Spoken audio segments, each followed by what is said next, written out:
I am innocent. Friends. Edit that out. Alright guys, today we will be discussing Standing in the Forest of Being Alive by Katie Farris, presented by Nicole, your roomie, your literature roomie, and your literature neighbor. Thank you, neighbor, for joining us.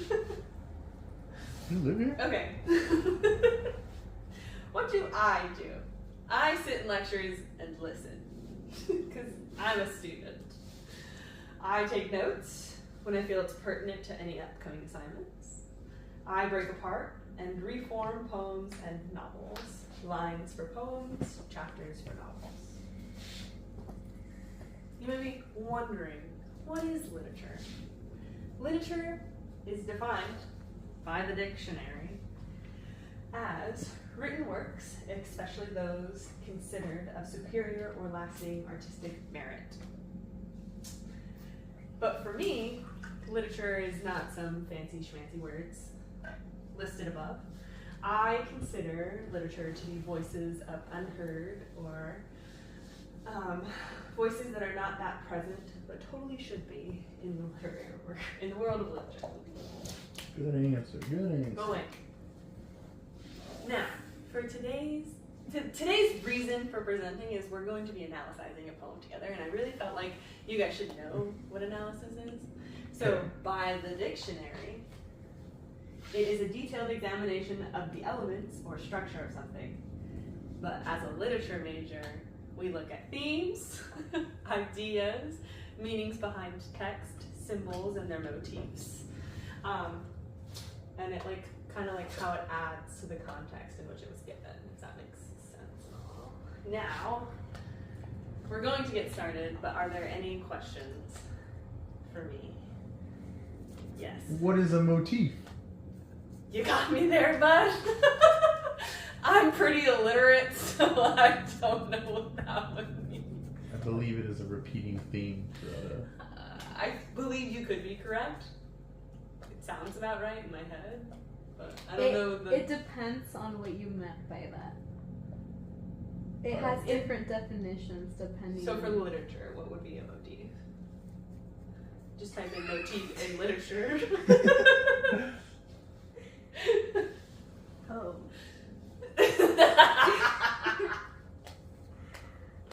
So, Yes. what's your favorite part to break down out of everything you said? My favorite part to break down? Yeah. I really enjoy dissecting themes within the symbols. If that makes sense. Could you elaborate a little more? No. Okay. You like that, huh? Okay. So, now we're going to begin. Standing in the Forest of Being Alive by Katie Farris. So I picked Ice for Me in her collection. It's technically a memoir that details her time through breast cancer and what it looked like for her.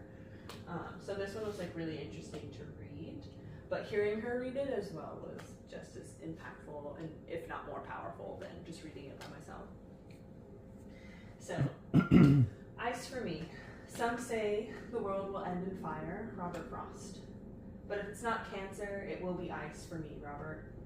A long cold sleep on the hairy chest of the forest, tugged and tickled by beasts to death. Yes, I'll walk willingly between the curtains of trees.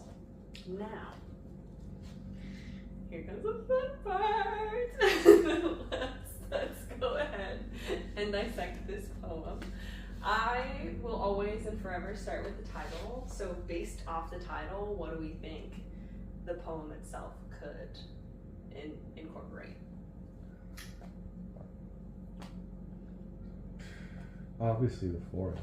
It's after reading. If you haven't read this yet, what do you think the title, if someone said, oh yeah, Ice for Me by Katie Farris is really well, what would you immediately think based on the title Well, based itself? on the word ice, I would infer it has something to do with feeling cold and how cold makes you feel. I think death, because there's a saying that says that's I'm gonna butcher the pronunciation, but it's ice this fool. Yeah. It's kill him. Mm. Yeah. It's what? Ice this fool. It means kill this guy. Oh. So if like a Ice gang leader this says, fool. Oh, okay, ice this yeah, fool, yeah. kill Okay, him. I get it. Yeah, yeah. What did you think? I was also on the death. No, I wasn't thinking the ice this fool exactly, but I don't know, like similar, like it's like cold, you know, where Cold. I don't know. I associate cold with death. Or they're ordering a drink. I don't know. Thirsty. Just ice? Just ice for me. Okay, now this is the part in the poem that's kind of an epigraph. And so it's usually like a quote or like a, not really like a backstory of sorts, but it like just gives some context into what's going to be referenced within the poem itself. Epigraph. Cool. And so it says, some say the world will end in fire. Robert Frost. Does anyone know who Robert Frost is? I read a lot of his work when I was going to school, and I forgot all of it. How convenient. How convenient indeed. So Robert Frost is an American poet. He was alive, but now he's dead. Very good. Say that about everyone. Okay. But what did you think of when you read the epigraph? I thought of the rapture. The rapture. That's actually I'm really saying the interesting. world will end in fire. Yeah. That's what the rapture is. I was thinking chaos, disrupting peace. That's really good. I really like that. I just imagined the forest living kind of like isolated from people and embracing solitude. Okay, now based on the first line, but if it's not cancer, it will be ice. What do you think Farris was trying to get across with that first line in her poem? If it's not cancer, it will be ice for me, Robert. No, just this one. It will be ice. If it's not cancer, it will. I mean, I guess you could argue that it does, yes, the line does technically continue here, but in the collection itself, it is literally line, line, line, Okay. line, line, line, What line. if it's not So- cancer, it will be ice. I think. Oh, go ahead. I was just gonna say she's kind of, to me, she's saying if it wasn't for, like, I know this cancer will probably end up getting the better of me, but if it's not, I'm not gonna. The world's not gonna end the way you say it. It's gonna end in my own way. It's gonna be ice. That's why it's the exact contradiction of the fire. Yeah. Well, if I associate ice with solitude, I think for me it was giving cancer is a really tough journey that by the end of it, you barely have anything left. So if the battle itself doesn't kill her, what's left at the end will. Ooh. She ate. Yeah, Yeah. guys, I should say mine first. Let's go. Let's end it on a strong note. Yeah, I just keep thinking it's a solitude because not much grows in an ice-filled land, so it's just themselves. Well, I don't know. You have species that do thrive in ice. Like polar bears, Polar bears, penguins. but they're all very like. It's not like a forest where you look around and like there's a bird on a tree and a snake. They're very Ice like is a flat land, isolated. yes. Not a flat land. Not a flat land. Ices Ice. can be technically inhabitable because the species evolved to fit the habitat. Mhm. Yeah. Okay. You're not wrong. For you, you're right. Good answer. Good Good answer. answer. Good answer. Okay. And then obviously this could technically be dissected because why? I was totally gonna go into full literature major there, but why do you think this one, Why the what? second line in the poem, could also be For dissected? me, Robert, a long. Technically, let's go ahead. For me, For me. Robert. For me, Robert. Are you wanting us to tell you what we think? What do you think? What do you For think? me, For me, Robert. this is about her journey, something specific to her. Telling Robert is wrong, bro. She's referring back to the thing like you don't know nothing, bro. Robert. It's about She's me. answering. Yeah. She's answering Robert. It's like, look, Robert, you could be right, Yeah. but hear But me out. for me, Hear me out. Okay, and then we're gonna skip this one because you can't really analyze this one. Mm-hmm. Technically, you can, but Along. we're not that smart. Subway. To call out.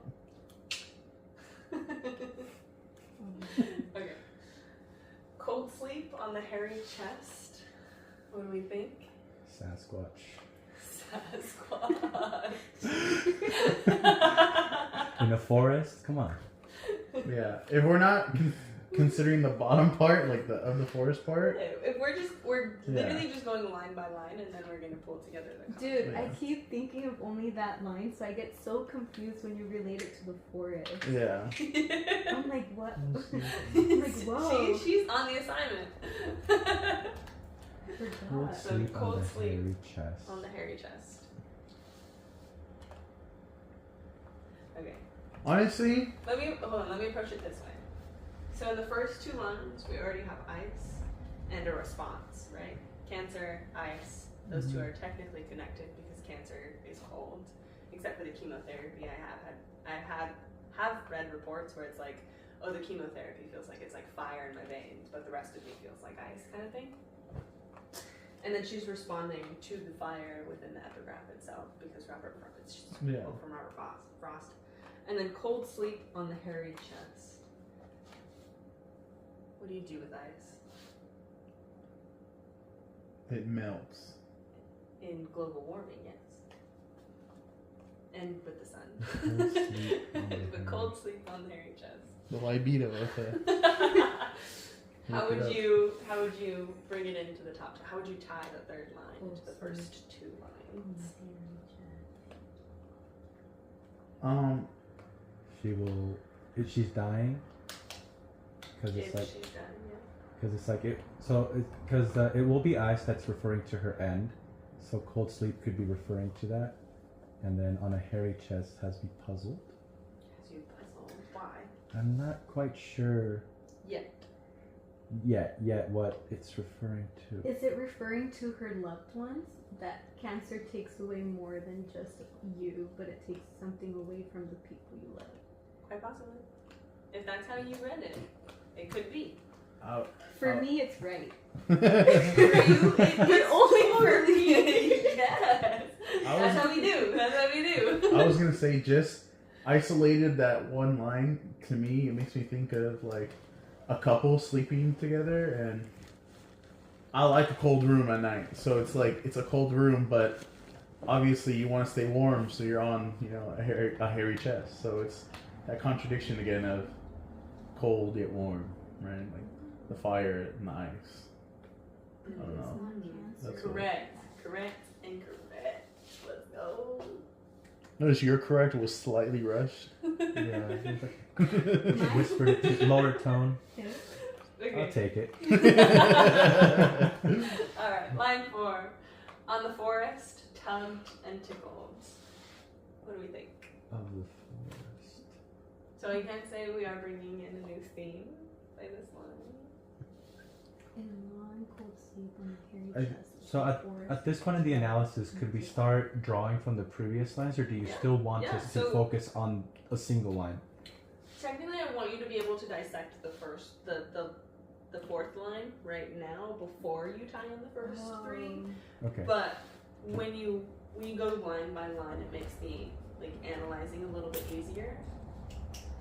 And so when you get to this line, you want to kind of like see what you Wait. notice first. Ooh, get that cat.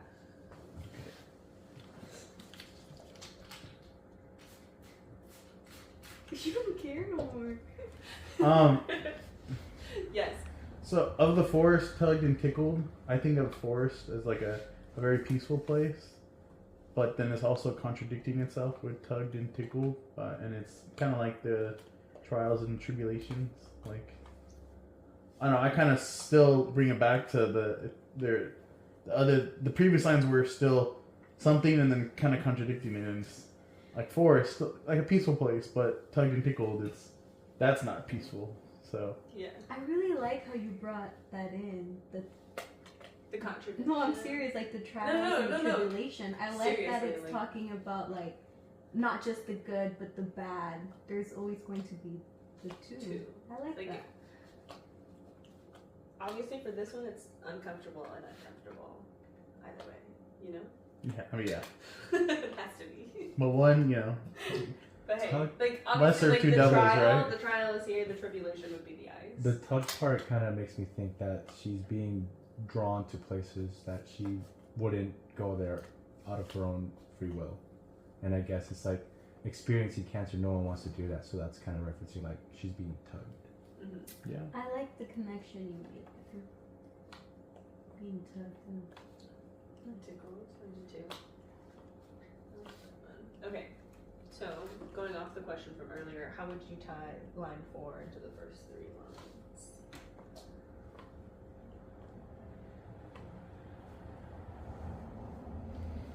Of the forest, a long cold sleep on the hairy chest.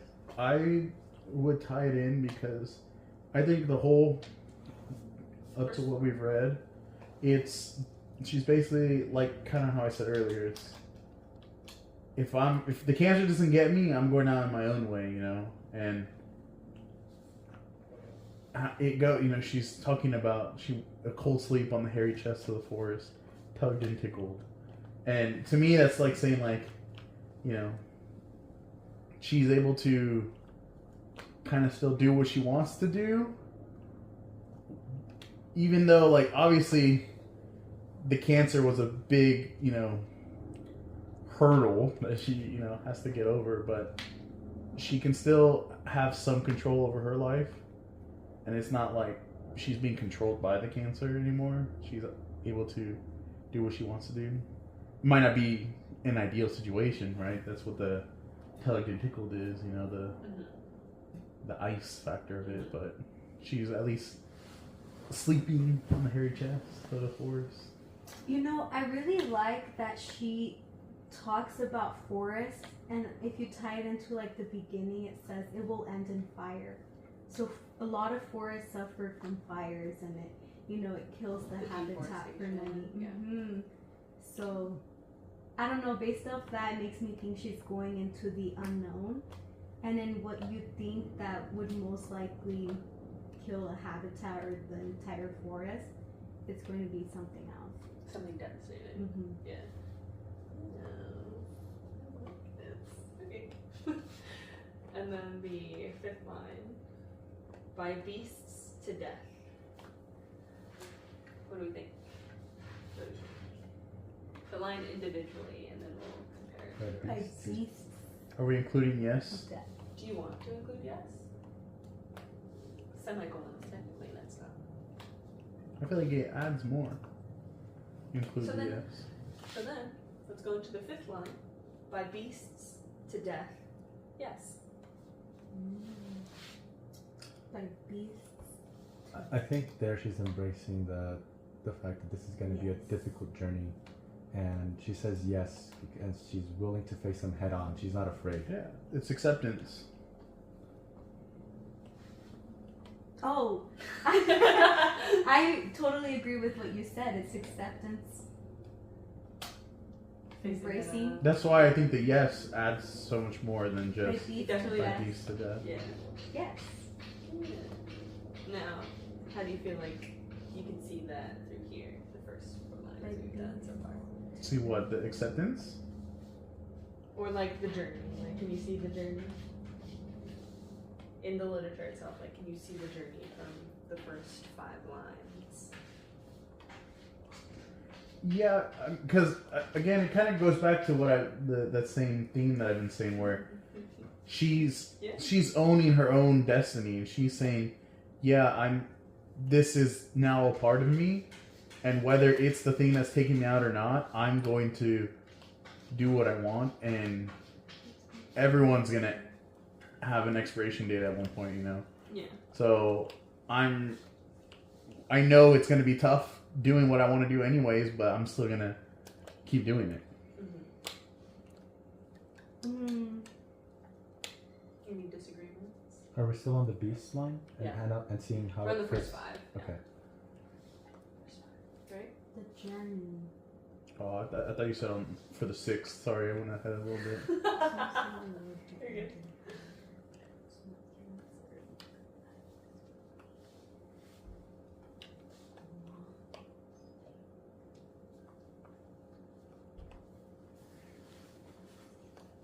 Any questions so far? The forest, tug and tickle, but beast to death. It Yes. depicts a journey. Yeah, it's a very Different stages of the journey. Grief. I think acceptance. it's important to recognize that she used tugged and tickled. Yeah. Why? Because, like, not only, like, they can be contrasting, but they could also be, supporting each other. Yeah. Because it all depends on the person. Some people like being tickled. Some people don't like being tickled. Do you like being tugged?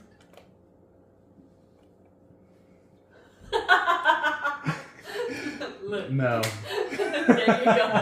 Correct. No. Good But answer. Good answer. so that's where it's like they could be going at each other where they're opposites. It's where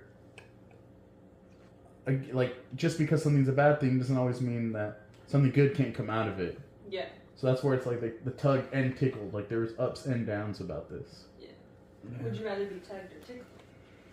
Which one do you think brings you more joyous occasion? Tickled. There you go. Alright. Now, let's go on to line 6. With between and without between. What's the consensus? Without. I think without. Without? Okay. I walk willingly. What do we think those first 3 words in line 6? I'll walk willingly. It's strength. It's also a bit I think contradicting everything that was said before because Are we still taking that you can into do it. consideration? just a single line. Sorry. We can do single I will walk We can do willingly. single line.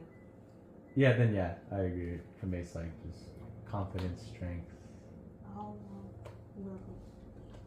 Confidence. That's I was gonna say Agree with the consensus? she's making it her journey. Lonely. Mm. Do you think that's a lonely sentence?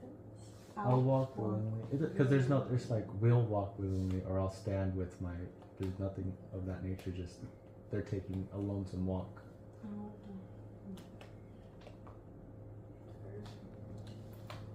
Okay. Line 7. The curtains of the trees. I want Jonathan to go first. Why? The What do we think, Rumi? The curtains of the trees. Well, curtains are usually there to like hide, not hide, but like conceal. Live a private life. So she's gonna try to blend in with the trees, whatever those trees represent. Maybe just everyday people. Alright. The first thing I think of when I think of curtains is either the end of something, like plays or movies, or to keep something out, to keep, certain things sealed. So like the curtains of the trees, I see that as like her own bubble, like her, like Her stage. yes. Her own Oh. I liked how you said usually curtains are the end of something, but I think it can also be new beginnings. Yeah. stage. Yeah. And in this case, for me, the curtains of the trees, it's talking about embracing a new beginning. That's all I gotta say. I like that. Okay. How do you think this ties into everything else? The collective poem. Like just the last line? Yeah. How do you think it brings together the entirety of what is stated within the poem? I think it's kind of a culmination of both me and what me and Maddie said, where it is both the opening of a new chapter and a closing of a previous one where she could be saying goodbye to her life that she knew before cancer and saying hello to her new life that she now has, that she's decided to deal with. You guys are really good. Look at you. Putting all those degrees to use. Thank you for participating in my presentation. Mhm. This is so fun. This is fun. I will say one thing. Curtains of the trees, I immediately think of willow trees because willow trees themselves are curtains to the forest. Okay. Oh. You know? And I just know they're massive. Willow trees are, and they're like They're huge. They're ginormous. They're, I guess, like tying into like what you said is they can technically be seen as the stage to the forest. Whereas if you open them, you'll see something different. But if you close them, you'll just see the tree itself. You know? So, but anyway, thank you. So Yes. So now I want to know. Know what? You're right. No, I want to know what, when she presented this and said it out loud, did she ever talk about what it meant to her? To her personally, what did walking willingly between the currents of the trees mean? That I will give you a link to a YouTube website, and you can see. What she says? Yeah, she reads the poem. Send it, I wanna please. do that. Send it to, Yeah. put it on Discord for us. It's And then, called the Hugh C. Hyde Living Writers Program at San Diego State University, or SDSU. 'Cause Not sponsored. Just Totally sponsored because this will be on the website. Because it can mean so many different things to so many people. So I don't know. I think she's just like, I like I'm trees. intrigued to find out what it meant to her. Yeah, because if you just read Her this journey. like without going in depth at all, it's a long cold sleep on the hairy chests of the forest. I wouldn't see that as like, damn, there's just a bunch of leaves everywhere. It's a very thick fucking forest. Sorry, I'm not allowed. I don't know if I'm allowed to cuss. She's cutting that. And then I'll walk No. willingly between the curtains of the trees. Just a dense forest she's walking through. Yeah. Right? Like, if it depends on how deep It's so you want funny to because dive. in a way, when you combine everything, we miss the forest for the trees. Like, we just see the whole rather than the little individual pieces. Mhm. See, That that's makes like a really good thing. So I am more of a fan of poetry than annotated poetry than I am novels, because I novels agree. you have a lot more to go into More versus flesh, like yeah. poetry. It's a lot more broadened. And like, obviously, like we did it the way that I'm usually used to doing it, is just going line by line by line, and then finding and circling and like connecting ideas and themes and, you know, major symbols that I've seen throughout the poem itself. And so like what's really good about that one is that you do eventually end up seeing like what is actually being stated versus what's stated, if that makes sense, you know? Like, you What guys does just she came up really with like, mean by this? It's what you see is not what you get. There's always more to the story. There's always something behind it. There's a Exactly. reason. yeah. I also think something very important that we kind of didn't do, but like I feel like we should have done, is also knowing the title of the, you know, incorporating the title of the book in our analysis, because it's standing in the forest of being alive. Yeah. So when she's saying I'll walk only between the curtains of the tree, it's like I was saying, where she's teetering on the edge of living her life how she wants Oh. in cancer, where it is life and death. Yeah. Yeah, when I now Right, when that's you what that's incorporate why that, it's that's why I between the curtains, incorporate. where one side is open, one side is closed. You know, It's one, giving. There's no guarantee that if she does treatment, she'll live, but she's willing to go through it. Try it all. I don't know. She did say that her chemotherapy put her in heart failure. wow. Yeah. So she had to stop her